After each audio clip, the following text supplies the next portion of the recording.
La histéresis en corriente alterna. Para iniciar el análisis de la histéresis, de la curva de histéresis en corriente alterna, empecemos por imaginar que tenemos un electroimán.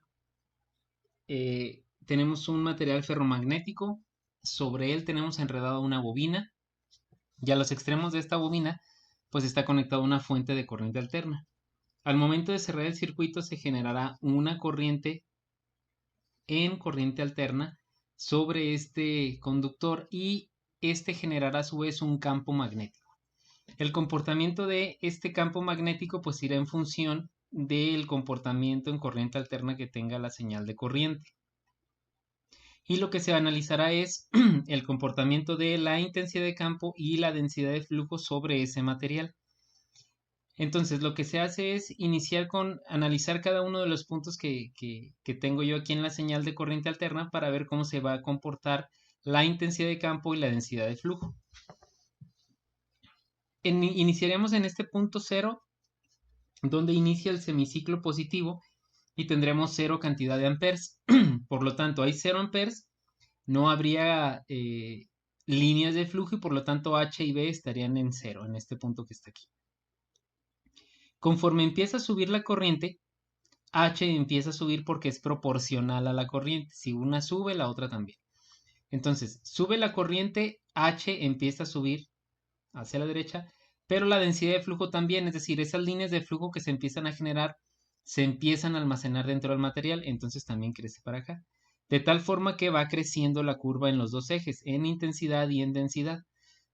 Sigue subiendo la corriente hasta llegar al punto A, que sería el valor pico de la señal. Llega hasta el punto A, donde yo tengo la máxima intensidad de flujo, porque tengo la máxima corriente, y tendría la máxima densidad de flujo que puede almacenar el material debido a la corriente que se genera. Entonces estaríamos en este punto que se denomina saturación. En cuanto empieza a bajar la corriente en el semiciclo positivo, pues la intensidad de campo disminuye, H empieza a disminuir. Y la B, que es la densidad de flujo, disminuye, pero no en la misma proporción. ¿Por qué? Porque se queda magnetizado el material. Debido a las propiedades mismas del material ferromagnético, no permite que se salga tan fácil esa densidad de flujo. Hasta llegar al punto B. En el punto B no hay corriente, por lo tanto H se va directamente a 0 y B baja, pero no se va a 0. ¿Por qué? Porque queda magnetizado. A este punto se le llama retentividad. ¿Qué es la retentividad? Bueno, la capacidad que tiene el material para no dejar o no soltar las líneas de flujo de campo. Entonces, desde el punto 0 hasta el A y llegando al B, analizaríamos el primer semiciclo positivo de la señal. Hasta este punto sería equivalente a tenerlo en corriente directa, cerrar el circuito y luego abrirlo. Cerrar el circuito y después abrirlo para que baje. Entonces yo tendría esta curva que está aquí. Ahora bien, iniciamos con el semiciclo negativo. Empieza a aumentar la corriente, pero en un sentido contrario, es decir, ya va en el semiciclo negativo, de tal forma que H aumentaría, pero negativamente. Entonces empieza a crecer hacia la izquierda, del eje del punto de origen hacia la izquierda. Y en este punto, en el punto C, es decir, yo aquí ya tengo líneas de flujo que van al otro lado. En el punto B se quedó magnetizado con líneas de flujo hacia un lado, vamos a suponer que hacia la derecha. En cuanto se genera una corriente en sentido contrario, se generan líneas de flujo a la izquierda, las cuales se contrarrestan con las que yo tenía guardadas en el material, y esto haría que se me hiciera 0, de tal forma que en ese punto el material ya no tendría líneas de flujo guardadas, estaría en 0, pero la intensidad de campo sí tendríamos una intensidad de campo que iría hacia la izquierda, por eso el punto se está de este lado. Entonces, del punto B se empieza a generar la corriente en sentido contrario, las líneas de flujo se crean en sentido contrario y por lo tanto desmagnetizan, por llamarlo de alguna manera, la densidad de flujo del material y llegaremos al punto C.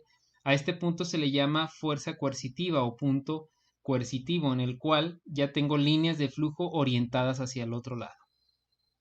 Sigue aumentando la corriente en sentido negativo hasta llegar al valor pico negativo. En este valor pico negativo, bueno, yo ya tengo mi máxima cantidad de intensidad de campo negativo y ahora de aquí, de este punto donde no había líneas de flujo, ya va a empezar a haber líneas de flujo en el material, pero en sentido contrario, es decir, hacia el otro lado. De tal forma que la B ya tiene un valor, pero negativo. ¿Estamos de acuerdo? En este punto también se llama punto de saturación, pero en sentido contrario. Este punto de saturación es menos largo, por llamarlo de alguna manera, que el punto de saturación positivo. ¿Por qué? Porque en el punto de saturación positivo no hay un cambio de dominios y aquí sí. Aquí en este punto de aquí se desmagnetiza y se empieza a magnetizar en sentido contrario hasta que llega al punto D. Después de ahí la corriente empieza a disminuir en el semiciclo negativo, por lo tanto H empieza a hacerse hacia el punto de origen, a disminuir, y la B también empieza a disminuir. ¿Por qué? Porque ya no tengo la misma cantidad de flujo. Hasta llegar al punto E. En el punto E yo tengo otra vez 0, es otro cruce por 0. Entonces, al momento de hacer 0, H se va a hacer completamente 0 y la B queda magnetizada, pero en sentido contrario al punto B, que era la retentividad. Entonces, en este punto E queda magnetizado mi material, pero con las líneas de flujo hacia la izquierda. Después inicia un nuevo ciclo, pudiéramos analizarlo aquí. Pero la diferencia entre el punto 0 que inicia aquí al punto E es que en este punto E ya no va a volver al origen nunca. ¿Por qué? Porque una vez que inicia el nuevo ciclo, empieza el semiciclo positivo y empieza a aumentar H. Si empieza a aumentar la corriente, empieza a aumentar la intensidad de campo, pero en sentido positivo. Entonces H empieza a aumentar, pero como yo ya tengo, aquí tenía líneas de flujo guardadas hacia la izquierda, en cuanto yo empiece el semiciclo que sigue positivo, se empiezan a generar líneas de flujo hacia la derecha en sentido contrario y por lo tanto me va a desmagnetizar de nueva cuenta el material. Entonces la densidad de flujo en el nuevo semiciclo, que sería aquí cuando va iniciando, pues sería 0 la densidad de flujo, pero la intensidad de campo vendría a ser positiva. Y se repite lo que es el punto A, es decir, sigue subiendo el semiciclo, llega al punto máximo y llego de nueva cuenta al punto A. Entonces, de esta manera lo que podemos observar es que la curva de histéresis en un material de corriente alterna presenta esta forma, es una curva tal cual. Todo lo que se encuentra aquí adentro, pues es el trabajo magnético que me pudiera entregar el material, por llamarlo de alguna manera.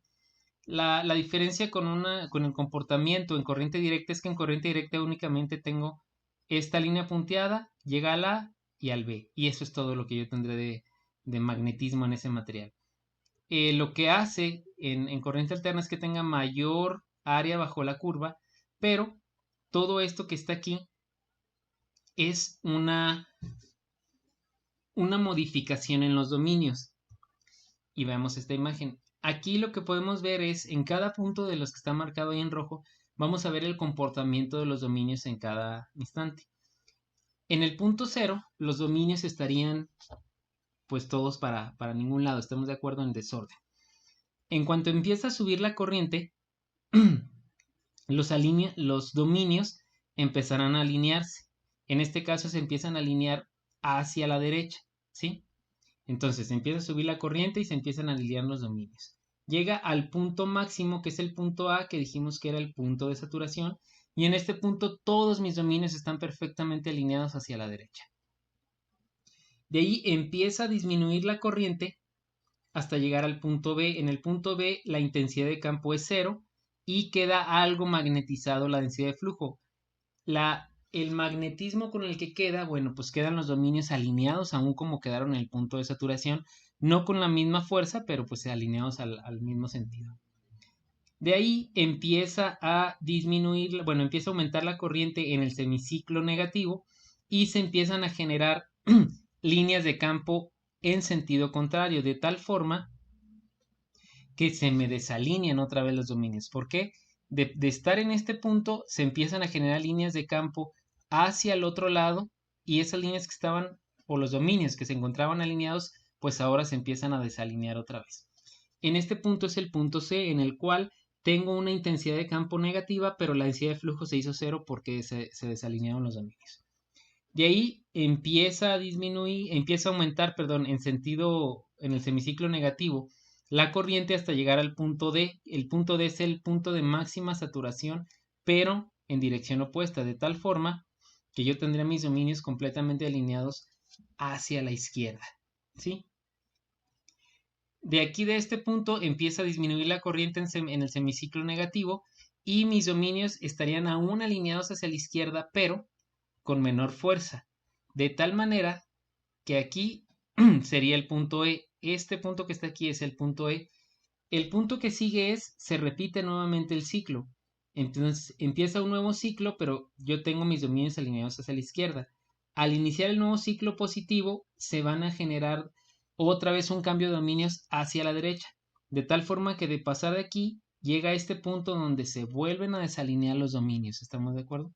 Entonces, de ahí nuevamente llegamos al punto de máxima saturación, donde empiezan a alinearse los dominios hasta llegar a alinearse. Entonces, ¿qué es lo que está pasando dentro del material? Si podemos ver o analizar la estructura molecular del material, conforme se hacen estos cambios de corriente en semiciclo positivo y negativo, las líneas de flujo van de un lado hacia el otro. ¿Y qué provocan en el interior del material? Bueno, que mis dominios se vayan modificando y vayan cambiando su estructura y su alineación. ¿Esto qué provoca? Bueno, esto es equivalente a un choque mecánico en el material. Como ya lo habíamos analizado, los dos factores que alteran las propiedades magnéticas de un material es la temperatura, porque me modifica la estructura molecular del material, y algún choque mecánico, es decir, que yo le pegue. Esto es equivalente a ese choque mecánico. Yo estoy modificando la estructura de los dominios de un lado para otro por el simple hecho de la oscilación de esta corriente.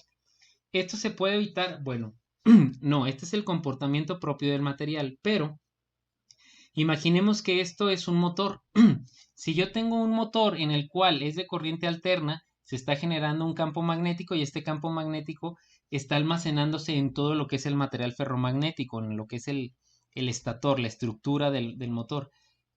Está presentando este comportamiento, esta curva de histéresis, y esa es la eficiencia magnética que tiene el material. Pero si por alguna razón hay una variación de corriente en el sistema eléctrico que haga que mi motor sufra también una variación de corriente, imaginemos que hay una sobrecarga, sube la corriente del motor, esta curva se va a alterar. Al momento de que se altera esta curva, se va a alterar la curva de histéresis. Entonces, cualquier variación de corriente presente en el sistema eléctrico que afecte a mi material ferromagnético va a verse reflejado en una alteración, en una baja de eficiencia en el núcleo del material. ¿Por qué? Porque las pérdidas, ahí en ese momento se van a generar pérdidas de histéresis. Pero es muy importante entender que el hecho mismo de que exista histéresis en un material no significa que haya pérdidas. Se empiezan a generar pérdidas cuando yo tengo determinadas alteraciones en la corriente. Entonces, debo entender yo que un fenómeno eléctrico, como un cortocircuito o una sobrecarga, puede generarme variaciones de corriente, y estas variaciones de corriente pueden generarme pérdidas magnéticas. ¿Por qué? Por este fenómeno que estamos analizando.